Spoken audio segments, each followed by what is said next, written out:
Welcome to the Gold Research webinar on customer journey mapping.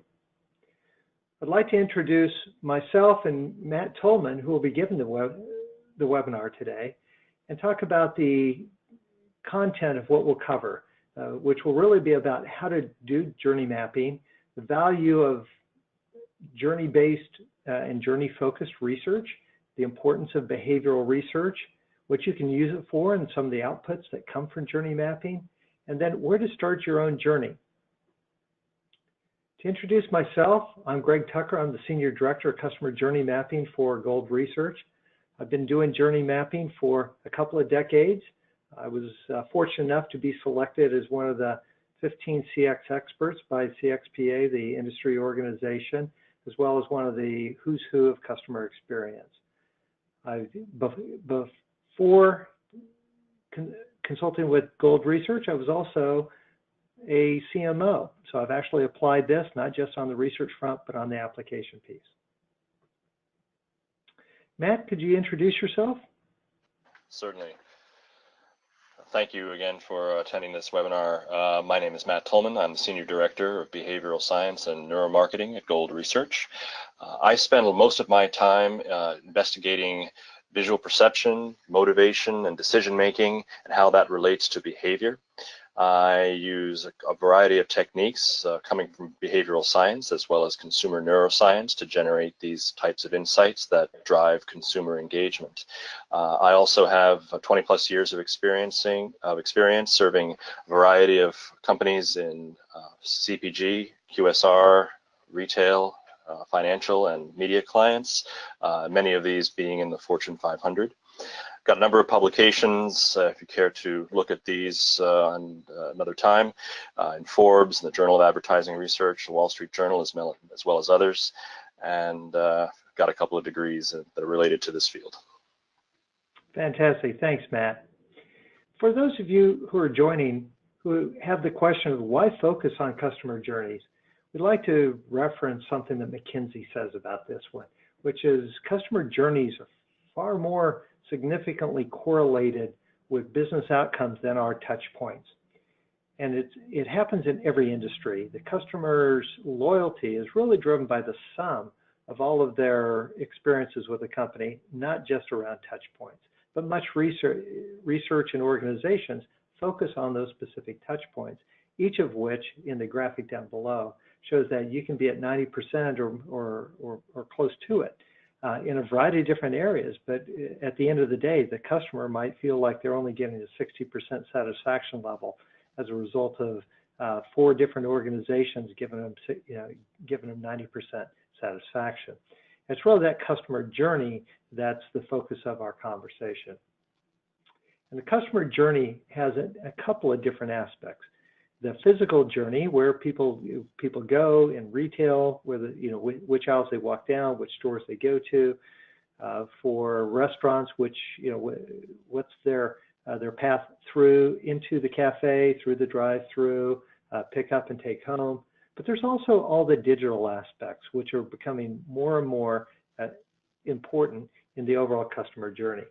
And to capture that requires that we focus on a number of research methods. So one research method really doesn't cover all the different interactions, physical and digital, that customers have. So Gold Research specializes in finding the right balance and the right mix of the research methods that actually help you illuminate what that customer journey is and where you can make a difference. Today's focus will be more on behavioral research, because it's actually driving a number of critical insights, much more so than traditional research methods. But the Gold Research approach to journey mapping is that we take an end-to-end perspective, knowing that the journey is greater than the sum of the touch points. We use a variety of the different research techniques, digital and physical, customer observation, behavioral research, and importantly, the analysis that goes with that research, as well as classic quant research. We specialize in the moment methods and insights about behavioral observation, eye tracking, biometric data that Matt will talk through today, as well as shop along and home ethnographies and in-depth interviews digital IDIs and eye tracking for purely digital experiences. And then we develop journey maps that integrate the words, the numbers, the images that represent the customer journey from end to end. That makes a memory and a well-recognized journey that can align an organization. We also provide deep research detail to support the different planning decisions inside of our quantitative analysis. And for many companies, they like to have different journey maps for different personas, different retailers, different segments of the market. So that's Gold's approach to this. But I'd like to focus today on the research aspect in the behavioral research. I'd like to turn this over to Matt, who will talk through the behavioral research aspects of journey mapping. Matt? And to build off of what Greg was saying, the level of detail that is required to build the best journey maps have to accommodate the many voices of the customer, of the consumer. To do that, we need to focus on a variety of techniques, as Greg had mentioned. But the goal of combining those techniques is really centered around unveiling those different voices that the customer has. They do things, they feel things, they'll say things, and they think things. And all of those dimensions have different techniques that there are different techniques that can be applied to uncover what's going on in each of those dimensions. The importance here is that by only understanding what consumers or customers are saying, there are a number of hidden insights that simply because human beings don't have the ability to articulate high detail in terms of what they remember. They certainly don't have access to all of their emotions that might be underlying different actions. And they certainly also don't have the ability to recall the great number of behaviors that they actually execute. You can ask them in surveys to detail how often they do a certain activity in a store. For instance, in an aisle, how many products did they look at? And they'll give you an answer, but that isn't always accurate. In fact, more often than not, it's inaccurate. And to truly understand the complete customer journey, whether it be in the store or at any other of the variety of touch points that are available to customers, consumers along the journey, it's important to be able to quantify these things in a way that gets around some of these biases. It's also important to use techniques that are capable of understanding how customers feel when they don't want to tell you what is on their minds or what they are doing.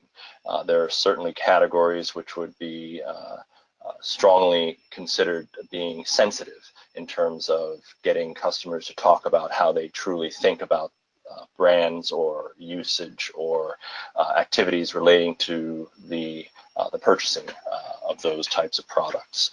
So in order to get around many of those biases, we combine these techniques because it's important to be able to unravel some of the different approaches that customers take to reveal their intentions. On the next slide, we have a summary of some of the techniques that we apply in the behavioral science space, and they're organized here in an order from more macro, larger contexts to very specific and highly refined techniques. The first is behavioral observation.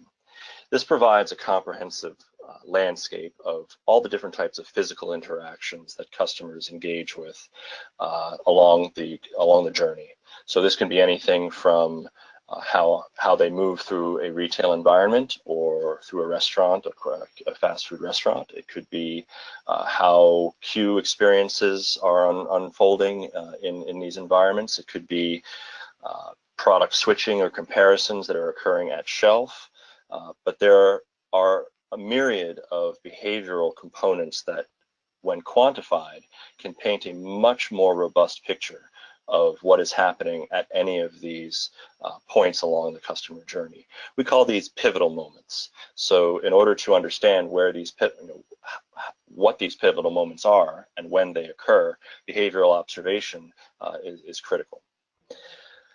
To get a more micro level read, this is what we're talking about in terms of interactions with packaging elements such as logos or information on a package, signage in an aisle, television, could be digital media, any visual component.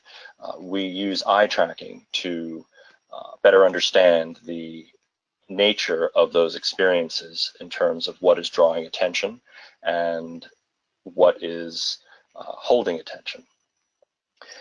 The biometrics are used to understand engagement. So if we think about all of the physical interactions that can be decoded using behavioral observation and eye tracking, what those don't typically tell you are what the implications or what the impact is on the mindset of the customer.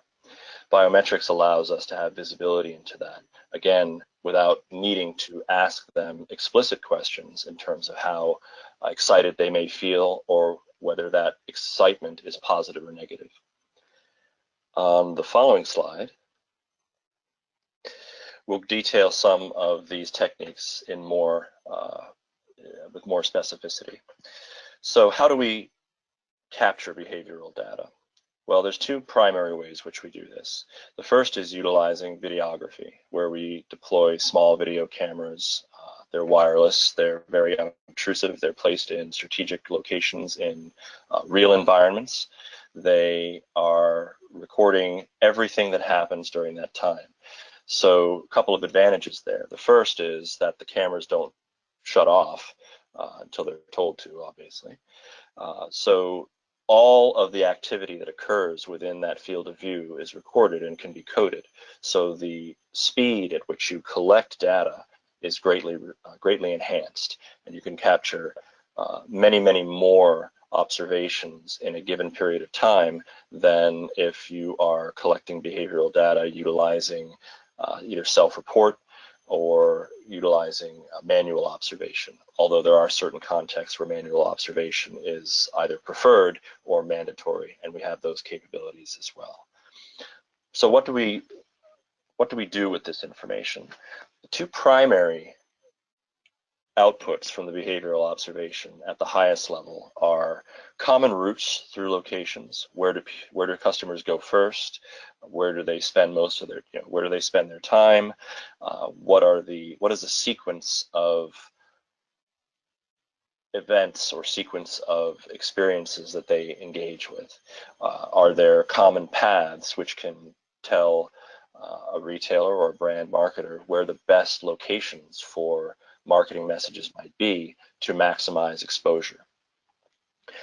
Another layer of this higher level behavioral observation reveals what we call hot spots and cold spots, utilizing heat maps. And this can tell you where customers are spending most of their time, what types of displays or categories are receiving the most traffic. And from a retailer standpoint, this is important information, again, to allocate resources or to redesign to maximize the amount of the environment that customers are shopping. So if you notice areas that are receiving very little traffic, that's the first clue that something needs to happen to help draw customers to those locations. The other techniques we'll get into momentarily can tell you what kinds of actions you might want to take to enhance that behavior. So this data is collected from naturally occurring shoppers, which means that it's unbiased. There's no influence as in some other techniques where if you are watching an individual, well, that can change their behavior. You might not be actually witnessing what they would normally do if they were on their own in a natural context. So the external validity for these approaches is very, very high. It's non-invasive, again, so the ability to have these in place for long periods of time adds a high degree of quantification. So there's very large sample size collected in a very small period of time. An additional advantage of having a knowledge estate based on behavioral recordings is that it can be remined. It can have questions asked of it even beyond the initial question set for a particular research initiative. This is not something that's typically capable when you have traditional methods where you ask the questions you're going to ask, and if you need to ask more questions, you have to go back out and collect more data. In this sense, you have a wealth of information that you can code repeatedly for different types of behaviors that you may not have seen as being important at the outset of a particular research initiative. On the next slide, we'll talk a little bit about eye tracking. So the primary goal of the eye tracking is to find these pivotal moments at a greater degree of granularity and to discover the key drivers of noticeability and engagement which drive decision making. So typically we do these types of techniques utilizing eye tracking glasses, which are highly ambulatory. It's easy to outfit participants with these. They can move about a space with a great degree of ease and very naturally. But the key here is that we get to see the world through their eyes, and we get to see the world through their eyes in a very, very granular way. The recording is in high definition, and again, just like the behavioral observation, everything is recorded that the customer looks at. The two primary outputs of eye tracking are heat maps, which is shown in the image, the middle image on this slide. And that tells you where visual attention is allocated most frequently. And so in this example here, you can see that there are certain signs that are above the shelf that are receiving more visual attention than others. And there are certain parts of the shelf that are receiving more attention than others. But it goes further than that. Beyond the heat maps of the distribution of visual attention, there's a lot of information that can be collected in terms of the information gathering process. We're looking at, in the bottom image, the sequence of products on a shelf that tells us what consumers are looking at first and how they are searching in a variety of products and the order in which they're searching. If we dive a bit deeper, we can also understand what specific elements on those products that are drawing the attention and that are being considered most frequently and for the longest periods of time. This has implications for decision-making models. Most decision-making models utilizing traditional techniques ask myriads of questions using conjoint approaches to try and isolate specific attributes or information types that consumers will choose over others in trade-off types of paradigms, and utilizing those to establish decision-making models. Those aren't always accurate, again, because we don't always have access to the minutia of the myriad of information bits that are available to us when we're browsing a shelf that contains hundreds and hundreds of SKUs. So utilizing the eye tracking, we can actually identify the specific types of information that customers are using as they are making their decisions and compare those across brands, across categories, and delineate decision models based on the actual information utilized in the order that it was accessed. For instance, if you have price versus imagery of a product on a package, and you see that the vast majority of participants in a study spend most of their time looking at the images and do so before they do anything else, and only casually glance at the price at the end of the exposure to that product, well, that tells you a lot about the importance of price relative to the image. Conversely, if you see certain elements that are never looked at on a package during decision-making tasks, then we can conclude either that that information is already known or that it's unimportant. And there are other techniques that we use to follow on to that to clarify those types of issues. So what we're doing here is identifying the information gathering process that define those goal-oriented tasks. We are learning what attracts and holds attention, and we're understanding what most effectively facilitates or impedes the decision-making process. And so when you compare this with biometrics, which we'll talk about on the next slide, we can understand more specifically what engages specific emotional dispositions. Eye tracking isn't just limited to shelf sets and packaging. It can be used to understand mobile communications and mobile marketing. In an omni-channel world, this is extremely important since we spend more and more of our time investigating and making purchase decisions, researching, utilizing mobile and web technologies. But it also has a very strong importance for product package testing.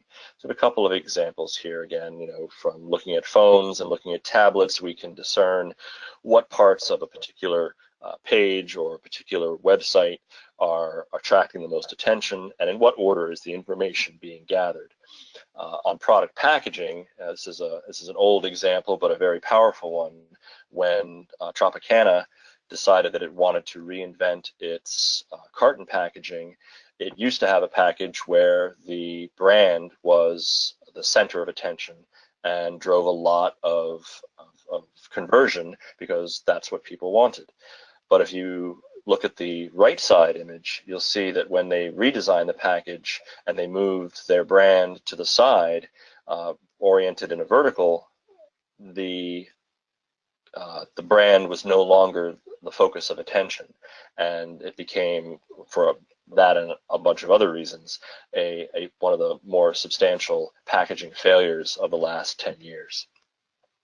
Similarly, when we look at products in a side-by-side comparison, as is often the case when you're evaluating products on a shelf, we can look to see what particular elements of a package are being utilized most frequently and in what order, as you can see in the dishwashing detergent image down on the bottom. I mentioned biometrics as being a significant part of the overall understanding of the customer journey. And that is because the customer journey is filled with pivotal moments and touch points that are meant to engage.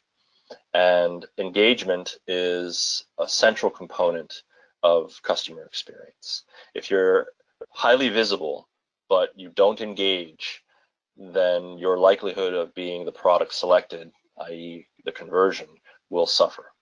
So what can we learn utilizing biomeasures that help us understand the relative power of these different pivotal moments and touch points there within to engage with customers? Well, we break engagement into a couple of fundamental components: arousal, or excitement, and valence, or the positive and negativity of those experiences. There's a third component, which is the amount of mental work that we need to exert to learn about what we're trying to accomplish, and that's part of the decision-making process. So going back to arousal or excitement, we utilize GSR, galvanic skin response, which measures the skin conductivity on our, that's measured from our skin, which tells us how aroused we are at any given moment in time. This data is paired with eye tracking data. Doesn't have to be, but most often it is. And in as much it is highly temporally granular, meaning that we can look at very, very precise moments in time and look at the ebbs and flows of these arousal levels. So as someone is scanning a variety of products on a shelf or a variety of images on a website, we can differentiate between the amount of excitement that people feel as they look at these different elements. But understanding the level of excitement is missing a piece, and that is the positive or negative, because certainly you can be excited and feeling negative, or you could be excited and feeling positive. One would be considered, joy and exultation. The other would be frustration and disappointment, or perhaps confusion. So you need to have a valence that goes along with the arousal level. The heart rate variability is a derivative measure from heart rate that tells us this. So two sensors essentially are placed on the fingers, and it's very easy to deploy. It's highly mobile, as you can see in the image at the top of the right side of the screen. It's extremely quick to deploy, and it does not interfere with most shopping tasks. So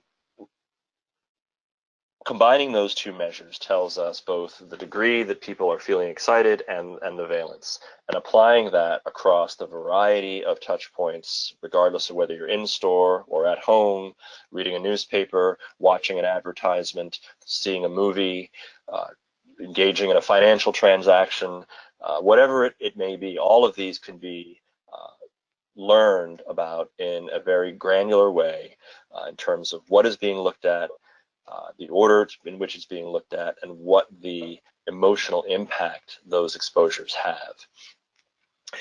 I mentioned that there's a third dimension to the biomeasures that we typically deploy, and that is cognitive load or mental effort.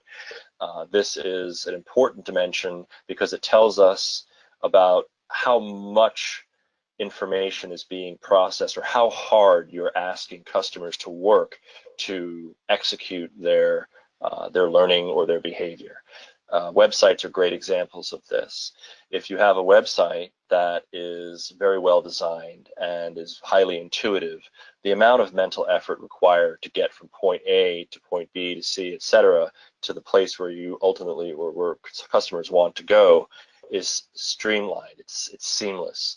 And we as human beings, again, as information processors, have a variety of heuristics or shortcuts that we're constantly deploying to minimize the amount of work that our brains are doing.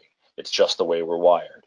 So if you have a touch point or a pivotal moment that that violates that, and you're asking people to work too hard, one of two things typically happens. One is that we use our shortcuts, which usually means that we're losing information that brands probably want us to see, or we simply give up and we walk away and we go to the next easier thing. Either of those scenarios is undesirable when you're trying to communicate your brand message. So utilizing those three things together, as you can see in the schematic at the bottom, all work to define various types of emotions that we're experiencing all along the journey. So on the next slide, how do we bring all these types of things together? Well, we utilize these for a variety of contexts. Certainly the shopper experience is an extremely perhaps obvious but important one, where you can optimize in-store touch points, create better shopping experiences, where the categories are easier to interface with, brands are easier to notice, are more relevant, are more engaging, and ultimately drive conversion. We talked a little bit about decision modeling. So how do you use the decision models to impact shelf and display and signage, packaging characteristics? What do you want to highlight and maybe accentuate, reposition to offset some of the learnings that you may, in a particular study, learn weren't being presented in the right manner, so that it aligns with the customer or consumer decision-making process. This can be done in digital, that involving the digital and omni-channel touch points in terms of defining the triggers that can move customers to a more impulsive state, or to facilitate the process of getting them from a call to action to the buy button, or the actual transaction. And in ad and media testing, it allows for the insurance that television and print and online advertising connect best with consumers, not just on the rational, but also on an emotional level. And being able to detail all of these things in a much more granular and quantitative manner, putting all those things together, create a much more powerful and complete map of the customer journey. And with that, I think I'm going to turn it back over to Greg and allow him to give some examples. Yeah, thanks, Matt. you really captured that beautifully, because trying to look at the customer journey means we need to look at it both from an end-to-end visibility, not just within a certain touch point, but we also need to understand the logical and emotional side. And behavioral research is a powerful blend between qualitative insight and quantitative measurement that can explain a lot of different things and provides a great research foundation and database that you can go back to over and over to answer additional questions during the point of time, and all that. And it helps isolate what we call the inflection points that drive brand loyalty, which is we don't have to win every step of the journey, but there's going to be 2 or 3 or 4 pivotal points in there that if we outperform the competition at those places, we really see some differentials. And being able to not only understand those, but quantify the impact of those is really important, because it helps us prioritize programs. Many times, research and customer journeys are very good from an explanatory standpoint, but they don't actually help the C-suite prioritize the different programs. And our approach to the journey mapping and having that type of quantitative information allows any senior marketing, sales, or executive team to actually look at the different levers that they have to pull, different programs they can put in place, and both prioritize those, and in some cases, do quantitative modeling of the impact, and to be able to perform an ROI on that. And we typically see increases in growth as a result of this through expanded share of wallet, share of category spend, improvements in customer retention, customer loyalty, improvements in positive word of mouth that actually drives down cost of acquisition. And we see revenue improvements that can range from 25 to 45%. So this isn't just research and insight as an output. This is a business initiative from looking at things from a customer journey standpoint. Earlier, we mentioned that customer journey maps are typically created, and here are a couple examples of different journeys. One through a retail situation, one with cleaning products, about the different stages people walk through, where their pain points are, the imagery they see, where they're excited, where they're frustrated. All that comes from all the variety of research that we do, as well as behavioral research that Matt described. We also kind of look at the down below where the digital influences are and where they need to be along the journey. So for those who are just getting started, we get a lot of questions about how do I love customer journeys, but how do I get, where do I start? And there's really 3 tips that we've learned at Gold Research. First is create your journey hypothesis. There's nothing worse than just having a bunch of ideas floating around in different people's heads and pretending that becomes common knowledge and aligned thinking. So use your existing research, have some cross-functional workshops, engage different perspectives up and down the customer journey, and in that case, identify what you know and what you don't know. Then one of the biggest gaps we see is that journey mapping efforts stop right there. And we advocate that customer journey maps aren't really real until they've done research with real customers. And so they need to be validated using the right types of research. And typically it's more than one. It needs to balance qualitative and quantitative, digital and physical. It needs to be logical and behavioral. And the variety of those research methods is the art of journey mapping that provides you with the information. And the last piece is it needs to have enough quantification that you can monetize the impact of what a great journey looks like, which is which key pain points need to be focused on, what type of revenue or customer loyalty or positive customer sentiment are we leaking at different stages of the journey, and what are the pain points that are causing that? And if we made an impact on those, what would be our increased share of wallet of our customer retention, of our purchase loyalty, and our positive word of mouth. It can be done. It just requires an end-to-end view of the journey and using the right research methods that balance qualitative insight and quantitative modeling. So we've got time for a couple of questions. So I've got a handful that have been popping up along the line. The first question is from Jack in Orlando, Florida, who's asking, this is all nice. How much does all this cost? And I'll take that one. Jack, thanks for your question. The costs are obviously dependent on the scope of work to be done and the different types of research, both where you're starting from and what you need to actually have done. So that's what's necessary to build on, but the typical cost range for doing this can start at around $50,000 and kind of range up to $250,000. Every situation is unique. We're happy to have conversations with anyone who's got questions along those lines. The second question is from Mark in New York, who's asking, for the eye tracking, biometrics, and behavioral components, do you typically do them only in a lab setting? And Matt, I'm wondering if you can answer that. Sure, absolutely. Mark, thank you for your question.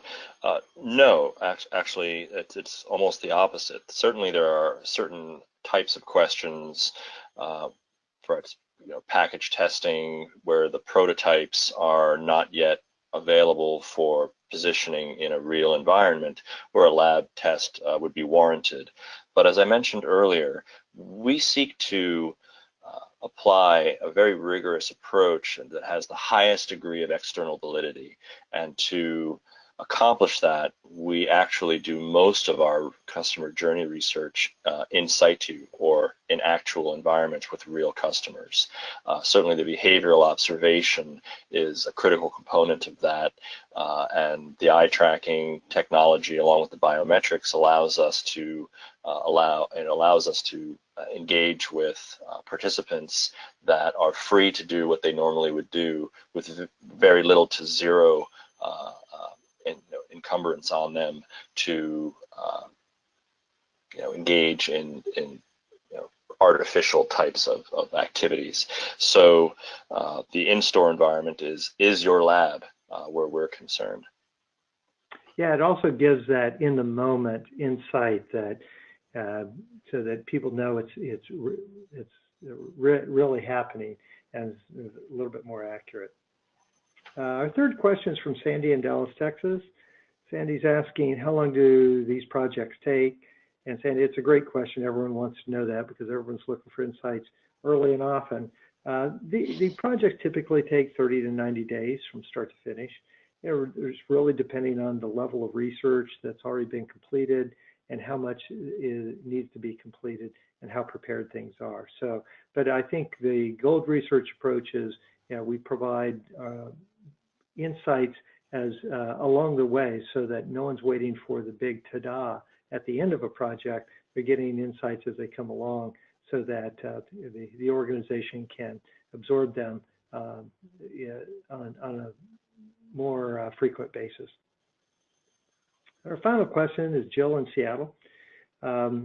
What type of markets do we cover? And Matt, why don't you take that one? Sure. We have the capabilities of covering any market globally, whether it be for lab-based studies or for in situ, actual in-market studies. We have been doing research like this in the Americas, in Europe, and in Asia, and there's really no limit to where we can go with this. It's highly mobile, not just in the sense of allowing shoppers to do what they would normally do, but we can take this equipment and utilize our dedicated spaces and network around the globe to execute research like this in virtually any market you'd like to. Yeah, fantastic. So it's extremely scalable from that side. So first of all, I'd like to thank everyone for joining the webinar today. Matt and I have appreciated the questions, appreciated sharing our approaches and insights with you. If you've got additional questions, please contact us at Gold Research.